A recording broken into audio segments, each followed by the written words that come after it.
네, 안녕하세요. 제빵쌤입니다. 관농불국 오늘은 본사 1로 넘어가 보도록 하겠습니다.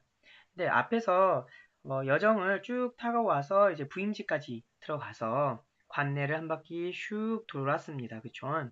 그랬더니 이제 영중이란 말이 나오죠. 이 영중이란 말은 운영, 말 그대로 관리로서 잘 운영하고 있던 중에 뭐가 관영이 안. 관영에 내가 다스리고 있는 관영이 무사하니까 더군다나 시절도 때도 3월이래요. 3월. 그쵸? 네, 3월. 3월이니까 봄이에요. 봄. 이제 계절적 배경은 봄이 되겠죠. 봄이고 화천이라는 고을에 시냇길이 시냇길이 풍악이구나. 그러니까 금강산 근처다 보니까 이 풍악이라는 말은 뭐냐면 금강산의 가을 가을 이름인데 이렇게 말 그대로 풍악 이게 다른 이름이에요. 금강산의 가을 이름을 원래는 금강산의 다른 이름인데 금강산 말고 가을에 부르는 이름이 풍악입니다. 왜 풍악이란 가을 이름을 가져왔을까라고 했더니 약간 그 3월에 흥취를 돋구기 위해서 가을의 이름을 가지고 온 것 같아요. 그래서 뻗어 있다. 행장, 네, 행장을 내가 이제 여행의 채비를 다 떨쳤다는 게 행장을 가볍게 했다는 거겠죠. 행장을 떨치고 좁은 석경을 막대기로 짚어갔다. 좁은 돌길을 막대기로 짚어 가면서 백청동을 곁에 두고 백청동으로 안 갔다는 얘기예요. 백청동을 돌아서 어디로 갔냐? 우리가 중요하게 여기하는 곳 이 만폭동입니다. 만폭동 계곡으로 들어가니 첫 여정지 만폭동이겠습니다. 만폭동. 자, 금강산에 들어갔는데 이 금강산 안에 만폭동이라는 폭포가 있어요. 이 폭포로 향해서 들어갔는데 그 폭포가 꼭 뭐 같더라? 네, 은 같은, 음, 은 같다 그랬어요. 은 같은이라고 했으니까 무슨 법일까요? 네, 직유법이죠. 은 같은 무지개 같더라. 뭐가? 폭포가 꼭 은 같더라. 옷 같더라. 이젠 옷과 같은 폭포가 옷과 같은 용의 꼬리 같더라. 그래서 직유법, 여기도 직유법이 사용됐고, 뭐만 다르냐면, 같은을 놓고, 뭐만 났냐? 단어들만 달라졌죠. 뭐, 형태는 그대로인데, 단어들만 달라진 형태, 이걸 뭐라고 하냐면, 대꾸법이라고 합니다. 그래서 직유법과 대꾸법이 사용됐다는 점. 그리고 섣돌면서 아이고, 섞는 게 아니라, 폭포가 섞어서 뿜는 소리가 어디까지? 심리 밖까지 뻗어가니, 퍼지니, 자자하니, 퍼지니. 멀리서 들을 때, 번개, 천둥과 같더니, 가까이서 보니까 흰 눈 같더라. 보세요. 멀리서 봤어요. 멀리서 봤더니, 원경이거든요. 멀리 볼 때는 원경, 가까이 볼 때는 근경이라고 하겠죠. 그래서 멀리서 볼 때는 천둥 소리가 났다는 거죠. 그래서 역시 이것도 뭐라고 부르냐면 뭐뭐 같더니 기준으로 했을 때 대꾸한다. 그래서 대꾸법이라고 합니다. 중요한 거 폭포를 묘사했는데 폭포에 대한 묘사가 상당히 비유적인 표현들이 많이 사용했다. 비유법이 많이 사용됐다는 점 꼭 기억하시면 되겠습니다. 직유법, 대꾸법. 결론은 다 여기서 뭘 의미한다? 폭포를 의미하는 것들이 옥, 섭돌고, 용의 꼬리 이런 것들처럼 자, 은유법도 사용됐다는 점 꼭 기억하시면 될 것 같습니다. 네, 만폭동을 돌아서 이제 어디로 갔느냐 봤더니 금강대로 올라갔습니다. 금강대. 아까 만폭동이었죠? 금강대로 갔더니 금강대 위로 맨 위에 선학. 신선들이 타고 다니는 학이라고 하네요. 선학.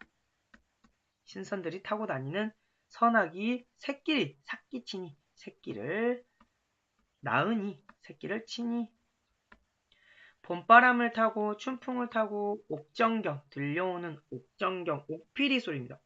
옥정경이라고 읽으시면 돼요. 옥정경.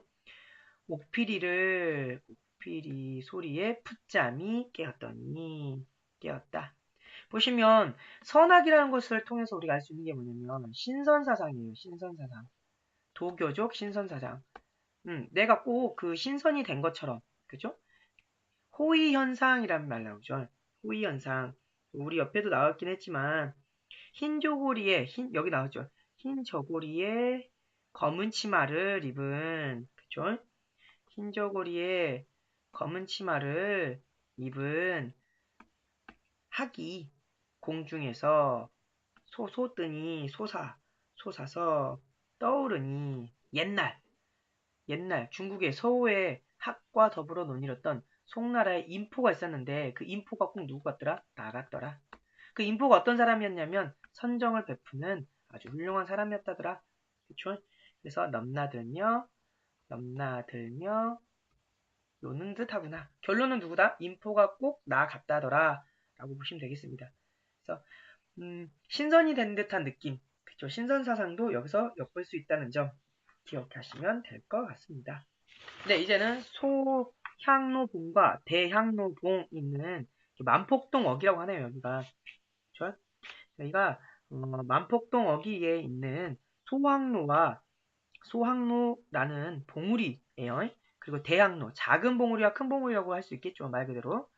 네, 그래서 이 봉우리들을 눈 아래다가 놓고 굽어보았다.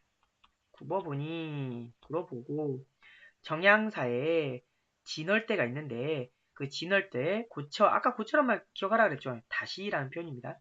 다시 앉으니 중국의 큰 산, 중국의 여산의 진 면목이 여기에 다 보이는구나.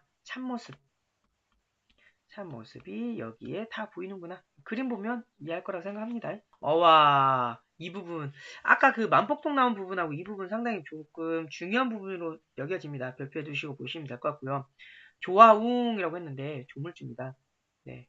조물주의 솜씨가 야단수, 헌사타. 아까 또 그 많기도 많구나, 하도하샤 이런 것처럼 두 개가 연달아 나오면 어떻게 된다? 당연히 강조하는 의미에서 두 번 나온다는 거죠. 야단스럽기도 야단스럽구나. 보세요. 높거니 뛰니 많아. 여기 정말 특이한 용어. 이런 것들을 보고 조금 그 가사문학의 대가라고 할 수 있는 게 이런 거죠. 높으면 하늘로 날아오르면 봉우리들이 하늘로 날거든. 뛰지 말던가 우뚝 섰거든 솟지는 말던가. 그러니까 무슨 말이냐면 이런 말이에요. 날아오르면서 뛰는 듯 하기도 하고 우뚝 섰으면서도 솟는 듯 하다. 상당히 생동감 있고 상당히 역동감 있게 지금 표현을 해놨군요. 이게 산의 역동성, 봉우리의 역동성을 상당히 역동적으로 지금 표현해놨습니다. 부용을 고잡는 듯 부용이라는 게 뭐냐면 연꽃이거든요. 연꽃을 꽂아 놓은 듯 백옥을 묶어 놓은 듯. 그쵸? 백옥을 묶어 놓은 듯. 네, 이렇게 들어가면 될 것 같아요. 백옥을 묶어 놓은 듯 하다. 상당히 금강산의 그 봉우리들이 정적이면다가 갑자기 동적이고, 그쵸? 정적이었다가 동적이었다가 이렇게 역동적인 모습을 통해서 직유법도 사용하고 여기 많이 들어가요. 은유법도 사용하고 대구법도 사용하고 또 화류법도 사용하였습니다. 잘 찾아보세요. 이거 부분. 그 다음에 중요한 부분이 또 밑에 나오죠. 동명이 동해거든요. 동해. 그림 보시면 아시겠지만 동해를 박차는 듯, 걷어차버리는 듯, 북극을 괴하는 듯. 북극성을 괴한다라는 표현은 뭐냐면 받드는 듯 밑에서 그러니까 예를 들면 뭐 턱을 괜다는 것처럼 받드는 듯 떠받치는 듯 하구나. 근데 중요한 건 뭐냐면 계속 이 사람은 이제 뒤에도 나오겠지만 해, 달, 그죠? 그다음에 여기 별 이런 것들도 북극성이라는 게 뭐냐면 우리 그 샛별이거든요. 샛별. 제일 빛나는 별이죠. 그러니까 임금이겠죠. 결론짓은 북극성은 임금을 의미한다는 점을 기억하시면 되겠습니다. 네. 그래서 이제 다시 또 이동을 하겠죠. 이 봉우리들 보고 얘기합니다. 높으시고 망고되어 높으시고 망고되어 외로운 혈망봉이요. 망고대와 혈망봉에 대해서 높고 뭐한다? 외로운 그런 존재로 보고 있죠. 그래서 하늘의 추미로 하늘에 비치어 무슨 말을 사려고 천만겁 오래도록 오랜 세월 지나도록 굽힐 줄 모르느냐. 어와 또 나왔죠. 너여이고 아 너였구나. 너 같은 것이 어디에 또 있겠는가? 라고 감탄을 하고 있죠. 이 부분은 그렇게 뭐 중요하지 않고 망고대하고 혈망봉 그쵸? 망고대와 혈망봉에 대해서 혈망봉 이런 것들은 전부 다 봉우리 이름이에요. 그래서 진월대에서 조망을 했는데 중요한 건 뭐냐면 여긴 진월대죠. 진월대라는 점 기억하세요. 진월대에서 올라가서 다양한 산세, 뭐 망고대, 혈망봉 이런 것들을 보고 충절을 다짐했다더라 정도만 알고 계시면 되겠습니다. 다음으로 이동한 데는 어디냐 그랬더니 계심대입니다. 계심대. 네. 계심대에서 또 다시 고초란 말 나오죠. 다시라는 표현 나오죠. 계심대 다시라는 표현. 네, 이게 다시 들어와야 되겠죠. 비어지니까. 다시 올라가 중양성. 중양성. 이게 디귿자가 뭐냐면 이제 아직 국외음화가 일어나지 않았다라는 점. 국외음화가 일어나지 않았어요. 중양성을 바라보며 12,000봉. 그쵸. 12,000봉을 넉넉히 여기서 보면 넉넉히라는 게 분명히 헤아려 보니까 봉마다 맺혀 있는 그리고 끝마다 산의 끝마다 서린 기운이 상당히 좋더라. 그죠? 밑에 더 볼게요. 이거 중요합니다. 아까는 섰거니 솟지 말라 뭐 이런 표현이 있었죠. 역동적인 것. 여기는 또 같은 의미로 좀 보면 맑거든 깨끗하지나 말고 깨끗하지 말거나 뭐 좋거든 깨끗하거든 맑지 말거나. 그러니까 무슨 말이냐면 그러니까 맑으면서도 깨끗하다. 좋은 얘기만 하고 있는 거예요. 저 기운을 흩어서 뭘 만들고 싶다? 인재를 만들고 싶다. 아, 역시 관리자 입장이겠죠. 인재를 만들고 싶구나 라고 표현을 하고 있습니다. 형용도 그지없고 봉우리의 생김새도 끝이 없다. 한이 없고 태세도 모양도 하도하시아. 이거 또 나왔네요. 하도하시아. 아까 나왔었죠. 많기도 많구나.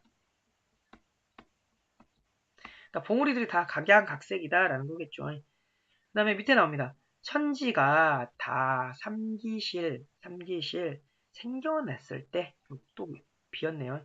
생겨났을 때 저절로 자연이 되었건만은 이제 와서 보니까, 그죠? 이제 와서 보니까 모두가 뜻이 있었던 거야. 조물주 아까 뜻이 있었죠.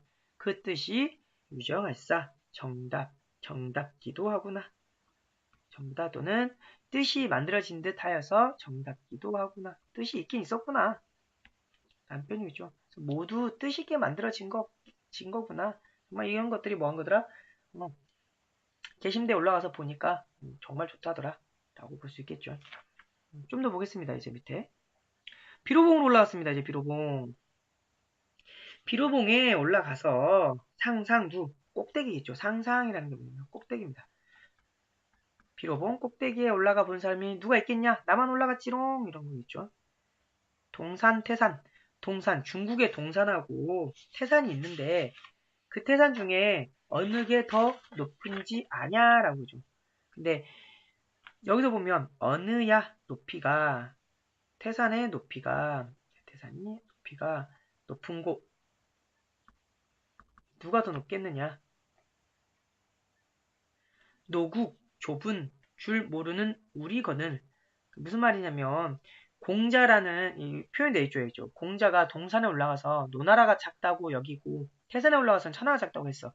근데 문제는 뭐냐면 나는 그런 거 다 안 올라가도 좋아. 난 어디 갔냐면 비로봉 올라왔어. 이 비로봉이 최고로 좋은 것 같아. 우리는 노나라의 좁은 줄도 몰라. 그쵸?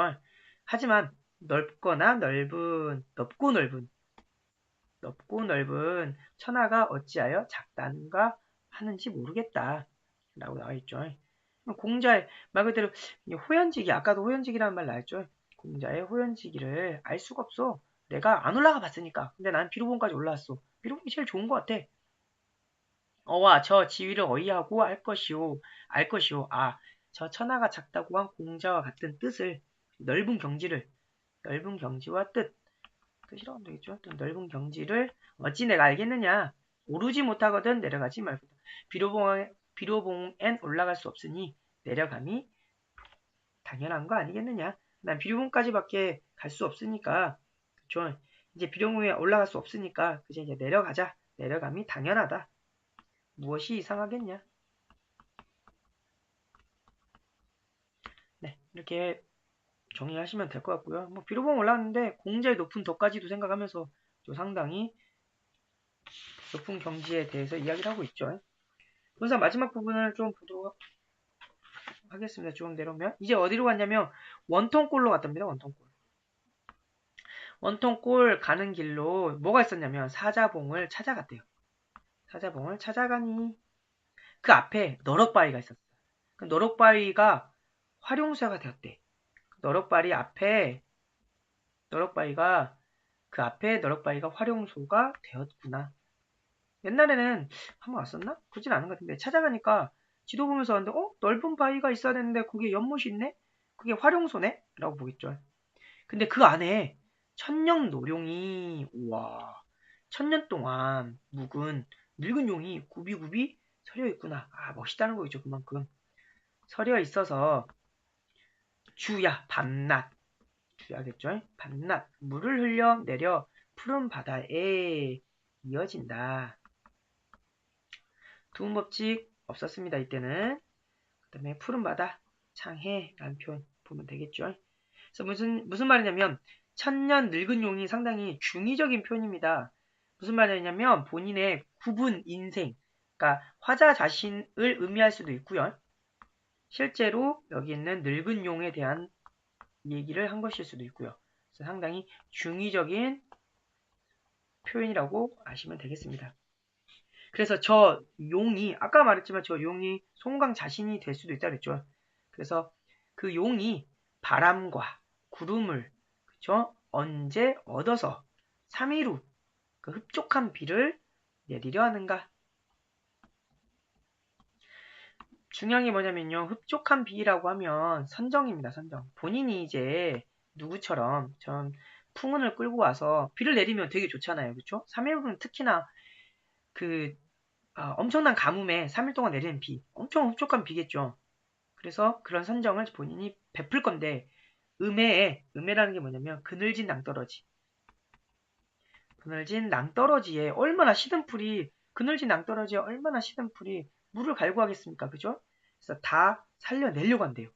살려내려무나 그 말인 즉슨 뭐냐 자신이 선정을 베풀어서 백성을 잘 다스리겠다라는 거겠죠. 그래서 다스려야 한다라고 본인 자신의 다짐일 수도 있어요. 이거는. 그죠?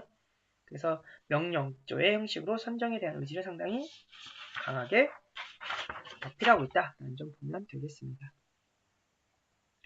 마하연으로 들어갔네요, 이제. 끝으로. 예,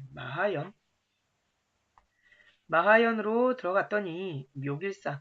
마하연의 묘길상. 묘길상 암문제를 넘어지어 마하연의 암자와 성벽의 미륵상. 그쵸? 묘길상이 미륵산이에요. 암문제를 넘어서 내려가니까 넘어 내려가 외나무 썩은 다리가 그 다리를 건너 불정대에 올랐대요. 마하연에서 불정대로 넘어가고 있습니다. 천심절벽, 천길이라 되는 절벽이 공중으로 솟아있고 거기에 뭐 12폭포가 내린대요. 이렇게 12줄기. 은하수 항구비를 촘촘히 내려가니까 은하수 아까 그 은하수가 뭐냐면 아까 그거 말하는 그 폭포겠죠. 폭포. 천길이나 되는 그 절벽에 대한 폭포, 12길이 되는 폭포, 구비구비 촌촌이 큰 구비를 마디마디에 베어내요. 마치 은하수가 실같이 풀어서 배를 걸어오는 것 같았다. 표현력 정말 좋네요. 그쵸? 이건 지금 무슨 말을 하고 있냐면 앞에서부터 12폭포에 대해서 말한 거예요. 12폭포. 12가지 줄기로 뻗쳐있는 12폭포 있죠? 그래서 도경의 12굽이 도경이라고 여기서 나오죠. 그쵸? 산수지세를 그린 그림인데 12굽이 아까 말한 12폭포겠죠? 12폭포. 내가 보기에는 여럿이라. 그러니까 여기 산수 도경에 나와 있는 것보다 여기 있는 게 훨씬 더 좋다라는 거겠죠. 만일에 이태백이 지금 살아있으면 고쳐. 다시라는 표현이죠. 다시 와서 의논하게 되면 이태백이 와서 이덕션이라는 게 뭐냐면 이태백이거든요. 여산, 중국의 높은 산이라 했죠. 여산의 폭포가 여기보다는 낫다는 말을 못할 것이다. 결론은 이태백이 와도 누가 더 멋있다? 그쵸. 12폭포가 훨씬 낫다라는 거죠. 중요한 건 12폭포를 묘사해 놓은 장면 있죠? 이 묘사해 놓은 장면들을 조금 기억해 주시면 좋을 것 같습니다. 흰물줄기가 실로 펴졌다. 멀리 볼 때는 배가 탔다. 라는 표현들이 있었죠. 네. 그래서 불정대에서 12폭포를 보고 감탄하고 장관을 잃었다는 점을 강조하고 있네요. 네. 정말 바쁘게 본사 일을 정리하고 왔습니다. 그렇죠? 조금 하나하나 사이사이 중요한 부분 다 잡다 보니까 시간이 좀 길어졌는데 그래도 꿋꿋하게 잘 보고 정리하셨으면 좋을 것 같습니다. 네, 이상입니다. 수고하셨습니다.